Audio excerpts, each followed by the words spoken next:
السلام علیکم دوستوں، امید ہے آپ لوگوں خیریت سے ہوں گے۔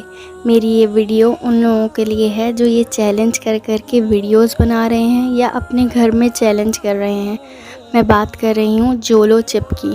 جولو چپ اور اس طرح کے اور آئٹمس جو بہت اسپائسی ہوتے ہیں، اور لوگ کیا کر رہے ہیں کہ ایک دوسرے کو بلاتے ہیں اور کہتے ہیں کہ ہم چیلنج کر رہے ہیں کہ کون کتنا برداشت کر سکتا ہے، اور اس طرح کی ویڈیو تو آپ کو یوٹیوب میں بھری پڑی ملیں گی۔ میں یہاں ایسے لوگوں کو کم عقل یا جاہل کہوں گی، کیونکہ ہمارے جسم کے ہر ایک اعضاء اللہ تعالیٰ کی دی ہوئی نعمتوں میں سے ایک نعمت ہے۔ آپ لوگ یہ اچھی طریقے سے جانتے ہیں کہ جسم کا کوئی بھی ایک آرگن اگر ہمارے اندر سے خراب ہو جاتا ہے، اس کو صحیح کرنے کے لیے یا اس کو تبدیل کرانے کے لیے اربوں میں پیسے نکل جاتے ہیں۔ آپ نے دیکھا ہوگا کہ ہمارے ہی معاشرے میں کتنے ایسے لوگ ہیں جو اپنے بچوں کو یا اپنی عزیزوں کو بچانے کے لیے اپنی گاڑی، اپنا گھر، سب کچھ تک داؤ پہ لگا دیتے ہیں یا سب کچھ بیچ دیتے ہیں صرف اپنے عزیزوں، اپنی اولادوں کو ٹھیک کرنے کے لیے۔ تو اللہ کی طرف سے یہ کتنا بڑا تحفہ ہے کہ ہم لوگ بالکل ٹھیک ہیں۔ تو ہم لوگ ایک دوسرے کو شرط لگاتے ہیں کہ دیکھتے ہیں کس کے اندر کتنا برداشت ہے، یا ویڈیوز بناتے ہیں کہ ویوز آ جائیں گے تو ہم پیسے کما لیں گے۔ یہ سب کرنے سے پہلے آپ لوگ یہ تو سوچیں کہ ہمارے اللہ اگر ہم سے ناراض ہو گئے تو ہم کیا کریں گے؟ اس زبان کو اگر کچھ ہو جائے جس پہ آپ لوگ ٹیسٹ کر کے بتا رہے ہیں کہ یہ بہت اسپائسی ہے، آپ کا پورا منہ جل جا رہا ہے، یہاں تک کہ باہر کا حصہ یعنی کہ ہونٹ بھی اگر لگ جا رہے ہیں تو وہ بھی جل رہا ہوتا ہے، اور آئس کریم کھا کر بھی وہ صحیح نہیں ہوتا بلکہ ایک وقت لیتا ہے پھر جا کے وہ صحیح ہوتا ہے۔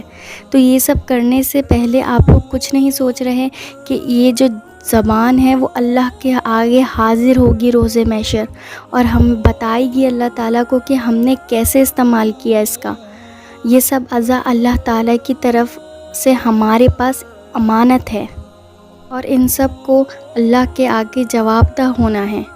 تو اس وقت جب ہم ایک ایک نیکیاں کو دوڑیں گے ادھر سے ادھر کہ کہیں سے مل جائے اور کسی طرح ہم جنت میں داخل ہو جائیں، وہیں آپ کی زبان اللہ تعالیٰ سے یہ بولے گی کہ جس بندے کو آپ نے مجھے دیا تھا اس نے اس طرح سے مجھے استعمال کیا، اس نے اس طرح سے مجھے تکلیف پہنچائی، حالانکہ میں نے اس کو ہمیشہ خوشی دی۔ یعنی کہ ہم جب باہر جا کے کھانا کھاتے ہیں، گھر میں کھانا کھاتے ہیں، ہم بتاتے ہیں کہ اس کا ٹیسٹ ایسا ہے، اس کا ٹیسٹ ایسا ہے، یہ کھا کر دیکھنا۔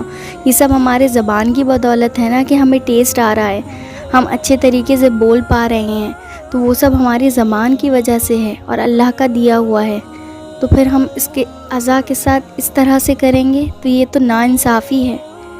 اور میں ابھی بھی یہی کہوں گی کہ وہ جاہل ہی ہوں گے جو پڑھ لکھ کر بھی یہ کام کر رہے ہیں، اور وہ کم عقل ہی ہوں گے کہ میری یہ باتیں سننے کے باوجود بھی یہ سارے کام کریں گے۔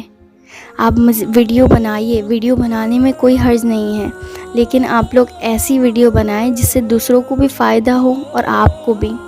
دوسروں کو چیلنج کر کے یہ سب کر کے کچھ نہیں ملے گا، صرف ہم اپنے اللہ کو خدا نخواستہ ناراض کر دیں۔ امید ہے آپ لوگوں کو میری چھوٹی سی بات سمجھ میں آئی ہوگی۔